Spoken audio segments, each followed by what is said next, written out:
ایک تو فیصلہ آباد میں انسداد دہشت گردی میں 342 کی اسٹیٹمنٹ ان کے اوپر توہین لگا کر چیئرمین سینٹ کے تھرو ان کے پروڈکشن آرڈر ہو چکے ہیں کہ انہیں لائیں، فائنل اسٹیٹمنٹ ریکارڈ کروائیں اور پھر فیصلہ دینا ہے کہ شبلی فراز صاحب کو سینٹ میں کنوکٹ کر کے آٹومیٹکلی نائل کرا دے دیں. وہ جو میں نے آپ کو بتایا 40 لوگوں میں ان کا نام بھی ہے. اسی لیے میڈیکل رپورٹ بنائے گی پشاور ہائی کورٹ میں ان کا نام ECA سے نکالنے کے لیے، ایئر ایمبولینس کے لیے جانے کے لیے رٹ دائر کی گئی. منگل کے دن اب ان کی تاریخ اور یہ چاہتے ہیں اس سے پہلے پاکستان سے نکل جائے. یہ میں آپ کو بڑی خبر دے رہا ہوں.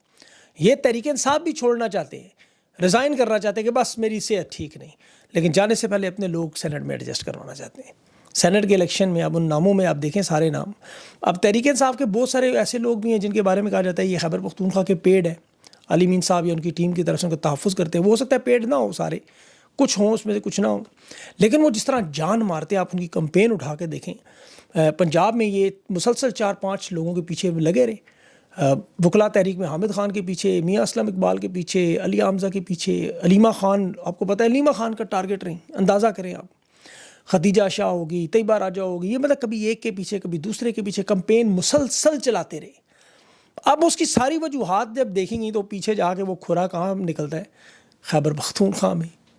اب دیکھیں پنجاب میں کسی تنظیم کو نہیں پتا تھا کہ GT روڈ سے 400 گاڑیوں کا قافلہ نکل رہا ہے سوائے اس گروپ کے.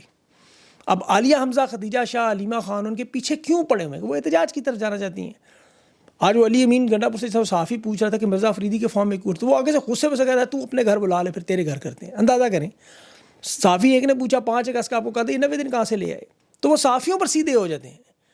اب صحافی بھی آپ کو پتہ ہے مریم نواز سے خرستہ تو نہیں پوچھ سکتے، لیکن پنجاب میں آپ دیکھیں خیبر پختونخوا میں سے تمام وہ لوگ متحرک ہیں جو تحریک چلانا چاہتے ہیں.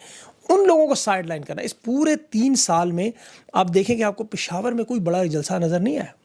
پشاور میں مکمل حکومت ہے، صوبائی حکومت، سارے ذرائع ان کے پاس. یا کبھی یہ سوابی کے بارڈر پر لوگوں کو 4-5 لاکھ لوگوں کو لے آئیں، کبھی بھی نہیں لا سکتے 4-5 کروڑ کے لوگوں میں سے، خود کبھی آرگنائز نہیں کر سکتے. پنڈی میں آپ اپنی مدد آپ کے تحت نکلے، 9 اپریل کو عوام اپنی مدد آپ نکلی، 8 فروری الیکشن عوام اپنی مدد آپ کے تحت نکلی. یہ جتنے احتجاج میں لوگ آئے تھے یقین کریں جس کا یہ کریڈٹ لیتے رہے جی ہم لے کر آئے اور پھر بھاگ کے ساری تحریک خراب کی، یہ لوگ خود نکلے. انہیں تو ابھی یہ نہیں پتا کہ 26 اراکین جو پنجاب میں جو کل بیٹھے ہوئے تھے ان میں 26 تو فارغ ہونے والے. صوبائی وزیر مجتبیٰ رحمان آج بھی آرٹیکل 65 کے حوالے سے کہہ رہے نکالا جائے. اب دیکھیں اس تحریک میں کنفیوژن بہت زیادہ آ چکی ہے، اس میں کوئی شک نہیں. اس میں سے ہم نے نکلنا ہے، ہمارا کام ہے راستہ دکھانا. تحریک چلانے والا کون شخص ہے اصل میں؟ وہ ہے Imran Khan. Imran Khan pattern in chief ہے، یاد رکھے. عمران خان نے کہا تھا میں جیل سے خود تحریک چلاؤں گا، اور مذاکرات سے لے کے تحریک کا سارا معاملہ عمران خان نے اسی لیے اپنے ہاتھ میں رکھا ہوا. اب اس پہ عمل کیسے ہوگا، لائے عمل کیا، وہ پارٹی دے گی. اور وہ انشاءاللہ منگل والے دن آج یہ ملاقاتیں اگر نہیں روکتے تو تحریک کا اعلان تو ہو چکا ہے. اب عمران خان ہو سکتا ہے وہ لائے عمل بھی دے دیں، اور وہ بڑا آسان ہے کہ ہر شہر ہر صوبے میں سے نکلنا شروع کر دیں. اب 2 دنوں میں پاکستان کے 4 صوبوں میں جس طرح عوام نکلتی ہوئی نظر آئی، وہ لگتا ہے کہ تحریک لیڈر لیس تحریک ہونے جا رہی ہے، کیونکہ عمران خان تو جیل میں ہے. اب 9 اپریل ہو، 8 فروری ہو، جس طرح باقی آپ دیکھ لیں کہ آپ نے سارے معاملات بغیر رہنماؤں کے کیے. کوئی ایسا کردار، یہ تو آپ کے بلبوتے پر الیکشن جیت کے آئے ہیں. الیکشن میں جس طرح آپ لوگوں نے ووٹ دلوائے، تو اب آپ مجھے نہیں سمجھ آتی لوگ لیڈرشپ کو دیکھتے کیوں ہیں. تو آپ کو تو 3 مرتبہ تجربہ ہو چکا لیڈرشپ نے آپ کے ساتھ کیا کیا. اسلام آباد ہو، ڈی چوک ہو، پنڈی ہو، لاہور ہو، یہ سارے معاملات آپ کے سامنے ہیں. اب مجھے تو یہ سمجھ نہیں آتی آپ ان لیڈروں پر اعتماد کیسے کر سکتے ہیں. یہ جو لیڈر لیس تحریک ہوتی ہیں وہ کامیاب بھی ہوتی ہیں، لیڈروں والی تحریک کامیاب بھی نہیں ہوتی. آپ دیکھیں پنڈی میں جس طرح لوگ خود نکلے تھے، ابھی کچھ عرصے پہلے کی بات ہے، عمران خان کے لیے نکلے تھے. خان کیونکہ عوام اور خان آپس میں کنیکٹڈ ہیں، یہ سب آپ مانتے ہیں. جب عوام نکلے گی یہ خود دوڑتے دوڑتے آپ کے سامنے کھڑے ہو کہ ہم لیڈر ہیں، ہم بھی آپ کے ساتھ ہیں. آپ ان سے لائے عمل مانگنے کی بجائے ان کو ڈیڈ لائن دے دیں. 5 اگست آپ کے پاس 21 دن 20 دن موجود ہے. آپ ہر ایک شخص اپنے آپ کو یہ سمجھے کہ جس طرح آپ نے الیکشن جتوانے میں، نشان یاد کروانے میں، ان کھمبوں کے لیے ووٹ اکٹھے کرنے کے لیے خود بھی ووٹ ڈالا، دوسروں سے بھی ڈلوایا. آپ نے محلوں میں واٹس ایپ گروپ چلائے. تو یہ تحریک تو اب نوجوانوں کو چلانی ہوگی. اسی طرح خان کی جو کال ہے وہ تو آ چکی ہے. اب شہروں سے، گاؤں سے، گوٹ سے، پہاڑوں سے لوگ آپ خود نکلے کے نظر آئیں گے. احتجاج کی کال میں دیکھیں لوگ علی امین گنڈا پور نہیں لا سکتا، نہ سلمان اکرم راجہ، نہ عمر ایوب. یہ 400-500 گاڑیاں لا سکتے، اس سے زیادہ تو نہیں. اتنے سے انقلاب تھوڑی آتا ہے. اب تحریک جو ہے وہ اگر ان کے آپ ہاتھ میں دے دیں، فرض کریں یہ لاکھوں لوگ آپ نکال کے علی امین گنڈا پور صاحب کے حوالے کر دیں، تو علی امین گنڈا پور صاحب تو اس کا رخ جس طرح مرضی موڑ دیں گے. پھر آپ بیٹھ کے پچھتائیں گے. آپ ان کا کیا بگاڑ سکتے ہیں؟ آپ کی تحریک کو اگر ہائی جیک کر لیں کوئی مذاکرات کے نام پہ، کوئی کسی قسم کی بات، یا غائب ہو جائیں، تو آپ انہیں دیکھتے ہی رہیں گے، ڈھونڈتے رہیں گے. وہ بعد میں ایک ویلاگ کروا دیں گے، میں ادھر تھا، میں ادھر تھا. اب دنیا بھر میں آپ دیکھیں کہ عوام نے جب تحریکیں چلائی تو لیڈر خود سامنے آئے. لیڈر تو کوئی میاں عباد فاروق جیسا بھی بن سکتا ہے, کوئی عالیہ حمزہ بھی آ سکتے ہیں, کوئی صنم جاوید, کوئی طیبہ راجہ, کوئی صدام ترین, کوئی خرم ذیشان, کوئی بہت سے رہنما آپ کو مل جائیں گے جو آپ کو لیڈ کرنے کے لیے تیار. لیڈ آپ نے کیا کروانی ہے ان سے, سامنے ہی کھڑا کرنا ہے. تو اس وقت تحریک انصاف کی آپ یہ سمجھیں لیڈرشپ موجود ہی نہیں ہے, جس طرح کاف لیگ تھی.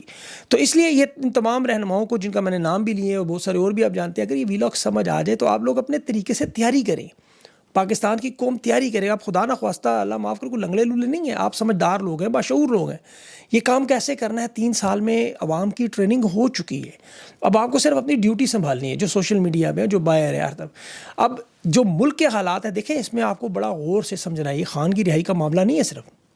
آپ نے جو معیشت کی تباہیاں بربادی دیکھی ہے, یہ چینی اور گندم کا جو بحران ہے, جو خود پہلے چینی ایکسپورٹ کرتے ہیں, زر مبادلہ کماتے ہیں, پھر کمیشن کماتے ہیں, وہاں سے پھر 220 روپے کلو کر کے اسے شارٹیج کر کے اس کی قیمت بڑھا دیتے ہیں, مال کما لیتے ہیں وہاں سے بھی. آپ کا گندم میں آپ دیکھ لیں, اس کا بھی یہی حال ہے. سیالکوٹ, فیصل آباد, لاہور, کراچی میں تمام بڑی صنعتیں ٹیکسٹائل کی, چمڑے کی, ستمبر اکتوبر سے بند ہو رہی ہیں. یہ چیمبر کامرس کا صدر خود کہہ رہا ہے, پہلی دفعہ سیالکوٹ کا صدر میدان میں موجود ہے. بجلی, گیس اور یہ فیکٹری مالکان پہ جو آپ کو پتہ ہے ٹیکسز لگا کے یونٹس بند ہو رہے ہیں. 2 کروڑ سے زیادہ لوگ تو ویسے ہی بے روزگار ہو جائیں گے, تو آپ کہاں سے کھائیں گے روٹی؟ یہ 2 کروڑ لوگ, ابھی 2,85,000 تو ملک چھوڑ کے چلے گئے. Doctors, engineers, I T professional, سارے نوجوانوں کے پاس نوکریاں نہیں ہیں, تنخواہیں اتنی کم ہے اور مہنگائی اتنی زیادہ, آپ سوچ نہیں سکتے. 85,000 ارب کا آپ کا قرضہ, ہر سال 5,000 ارب سود میں جاتے ہو, آپ ہی لوگوں نے دینا ہے, آپ کی ٹیکسز میں سے, آپ کے بجلی کے بلوں میں سے. تو عام آدمی کے لیے تو دیکھیں 2 وقت کی روٹی, بل, بچوں کی فیس, ادویات, یہ ناقابل برداشت ہے. تو آپ اپنے آپ کو ذہنی طور پہ, جسمانی طور پہ معاشی دباؤ میں ہیں. یہ کرپٹ سیاستدان, فوجی اسٹیبلشمنٹ, ان کے سارے مال کھانا, آپ تو یہ سارے فیصلے آپ کو خود شعور سے کرنے ہوں گے. خان کے لیے نکلے نہ نکلے, آپ کو خود اپنے حالات سے نکلنا ہوگا. اور ویسے بھی اب دنیا کے جو حالات ہیں وہ آپ کے اوپر مزید دباؤ آئے گا. یہ امریکہ اور چین جو تائیوان کی جنگ تیار ہو رہی ہے, اس میں مہنگائی جب بڑھے گی تیل کی, تو اس مہنگائی کا سارا بل پریشر آپ ہی سب سے زیادہ ترقی پذیر ممالک میں پاکستان سر فہرست ہے. یہ جو نئی جنگ کی تیاری ہے, میں اس کی تفصیل آپ کو بتاؤں. امریکہ نے جب ایران پہ بمباری کی تو اب چین کو بھی حوصلہ مل چکا ہے. ایک تو امریکہ مشرق وسطیٰ میں الجھا, دوسرا اگر یہ ایک خود مختار ملک پر حملہ کر سکتے ہیں تو پھر تائیوان جو اپنے آپ کو خود مختار حکومت کہتا ہے, لیکن چین اسے اپنا حصہ سمجھتا ہے, اسے دوبارہ ضم کرنا چاہتا ہے.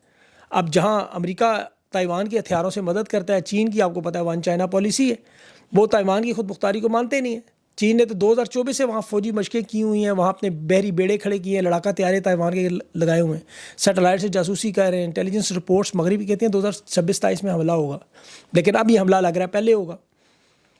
چین کو تو یہ خدشہ ہے نا کہ امریکہ, جاپان اور جنوبی کوریا اس حملے میں رکاوٹ بنیں گے. اب چین نے اسی لیے وہاں پہ شمالی کوریا کو ساتھ رکھا ہوا, ان کا جو گول مٹول سا ڈکٹیٹرس ہے. امریکہ, جنوبی کوریا اور جاپان نے ان کو خبردار کیا اگر جنگی مشقوں کے بہانے اس پانی میں آئے تو پھر بڑی تباہی ہوگی. ان کا شمالی کوریا کا تو آپ کو پتہ ہے. اب چین, تائیوان کے, امریکہ, جاپان, جنوبی کوریا, شمالی کوریا, روس, ایران, اسرائیل, یہ سارے 9 ممالک اکٹھے ہو جائیں. اب تو بلکہ آسٹریلیا سے بھی پوچھا جا رہا ہے, پینٹاگون پوچھ رہا ہے کہ اگر امریکہ چین کی تائیوان پر جنگ ہوگی تو آپ کس سائڈ پہ کھڑے ہوں گے. تو اس لیے یہ معاملہ آپ کی طرف آنا ہی آنا ہے. اس خطے میں آپ چین کے بالکل ساتھ ہیں. پھر اچھا, ڈونلڈ ٹرمپ کی وہ معدنی ذخائر کی یوکرائن کی خواہش, وہ تو رہ گئی ختم, اب رہ گیا پاکستان. وہاں انہوں نے خیبر پختونخوا میں آگ بارود کا کھیل شروع کیا ہوا ہے. ابھی دیکھیں جو پیوٹن کی جو بڑی خبر, لیتھیم کے بڑے ذخائر پر وہاں یوکرین میں پیوٹن نے قبضہ کر لیا ہے. اب ان کے درمیان جو دوستی تھی, لیتھیم کی نایاب ڈیل تھی ٹرمپ کی اور یونیسکی کی. اب لیتھیم اہم معدنیات آپ کو پتہ ہے گاڑیوں میں, بیٹریوں میں, سب چیزوں میں استعمال ہوتی ہے. یہ چلی گئی ہے روس فوج کے قبضے میں, یوکرین کے قبضے میں. تو اب ٹرمپ کی جو معدنیات فراہم کرنے والا معاملہ یہاں سے تو ختم ہو گیا, اس کی کمپنی کو معدنیات ڈیلیور نہیں ہوں گی. اب ٹرمپ کو ظاہر ہے اس کی کمپنی کو نہ ٹیکس ریلیف ملے گا, اور اس کو فائدہ نہ ملے تو وہ کسی کا دوست نہیں ہے. اب اس کا سارا فوکس آئے گا پاکستان کی طرف. تو اس لیے آپ لوگ الرٹ ہو جائیں. اس کے علاوہ آخر میں 27 چینل جو بند کیے گئے یوٹیوب کے, عدالتی حکم ابھی بند تو خیر نہیں ہوئے. 21 تاریخ کو دوبارہ دلائل اس میں, اور اس میں آپ کو پتہ ہے اوورسیز پاکستانی تو شاید شامل نہیں ہو سکتے جتنے ہماری طرح, ان کو تو ایفیڈیوٹ ہی نہیں سائن کر کے دیں گے, پاور اٹرنی نہیں دینے دیں گے. اب اس میں صدیق جان نے البتہ آج بڑے ظرف کا مظاہرہ کیا. اس نے کہا یہ جتنے بھی اوورسیز چینل ہیں, چونکہ ہم سب ایک نظریے پہ کھڑے ہیں, اس کی ہم بھگت رہے سارے, تو میں عدالت میں پٹیشن نہیں کروں گا, میں واپس لے لوں گا. اب باقی لوگ آزاد ہیں, یاد رکھیں, اپنی اپنی مرضی ہے, وہ اپنے چینلز کے لیے جائے عدالت میں ضرور, لیکن چونکہ ایک جیسے جرائم کا جرم ہے, ایک جیسے عطاب کا شکار ہے, تو ہم کے سارے اکٹھے ہیں. ہم علیحدہ علیحدہ اپنی جان چھڑا کے اپنے چینل سے اس طرح نہیں چلائیں گے. ہمیں کوئی غرض نہیں, ہم نئے بنا لیں گے. وہ صدیق جان نے کہا سب کے ساتھ زیادتی ہے. یہ صدیق جان کا ظرف ہے، میں اس کو بڑا اپریشیٹ کرتا ہوں، اور کسی سے کوئی گلا شکوہ نہیں ہے، وہ جو مرضی کریں، کسی کے ساتھ کبھی نہ کبھی امیدیں تو اللہ تعالیٰ کے، آپ کو پتہ ہماری تو نظر ہی ادھرتی ہے۔ صدیق جان کو بہرحال دونوں ہاتھوں سے سلام، کہ اس نے کہا کہ اگر عمران ریاض آفتاب، اقبال وجاہت کا اور ڈاکٹر معید پیرزادہ ہیں، وقار ملک کا تو ہر اس میں نام نہیں ہے اس لسٹ میں، لیکن جتنے بھی لوگ ہیں آپ کو تو میرے سمیت، وہ اگر نہیں اپنا بحال کروا سکتے پاکستان میں، اگر بند رہتے ہیں تو میں بھی اپنا بند کروا دوں۔ تو یہ بڑی بات ہے اس طرح کھڑا ہونا، مجھے تو لگتا ہے کوئی ایک بندہ بھی نہیں کھڑا ہوگا، اور اس میں گلا کسی سے کبھی نہیں کرنا چاہیے۔ جو لوگ دیکھیں خان کے ساتھ نہیں کھڑے ہوئے، جو ماضی میں آپ کو پتہ ہے کوفہ کے لوگ تھے، تو گلا شکوہ تو یہ تو آپ کو پتہ ہے لڑائی ہے، نظریے کی لڑائی جو ہوتی ہے وہ ہمیشہ آپ نے اکیلے لڑنی، اس میں آپ کے ساتھ اللہ کی ذات اور عوام ہوتی ہے، دعائیں ہوتی ہیں، اور باقی اللہ تعالیٰ نظام سے کون سا ہم چینل لے کر پیدا ہوئے تھے، یا بچپن سے کوئی یوٹیوبر ہی ہیں سارے یا صحافی ہیں سارے، تو اس میں کوئی ایسی بڑی بات نہیں ہے، یہ چیزیں زندگی کا حصہ ہے۔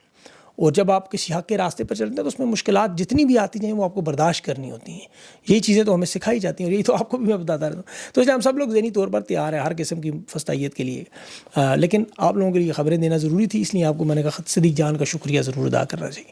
اپنا خیال رکھیں، اگلے ویلاگ انٹرویو تک کے لیے مجھے نام بتائیں، تحریک انصاف کے کس بندے کا انٹرویو کو کس سے بات کریں کہ وہ نام آنے چاہیے، تاکہ پتہ چلے آپ کس کو سننا چاہتے ہیں، کیونکہ معاملات اتنے بگڑ چکے ہیں کہ اب تو ایک تو خیر وہ بھی نہیں آتے، تو کچھ ہم بھی انہیں نہیں بلانا چاہتے، تو اس لیے آپ نام بتائیں ضرور۔ اپنا خیال رکھیں، مجھے اجازت دیں، اللہ حافظ۔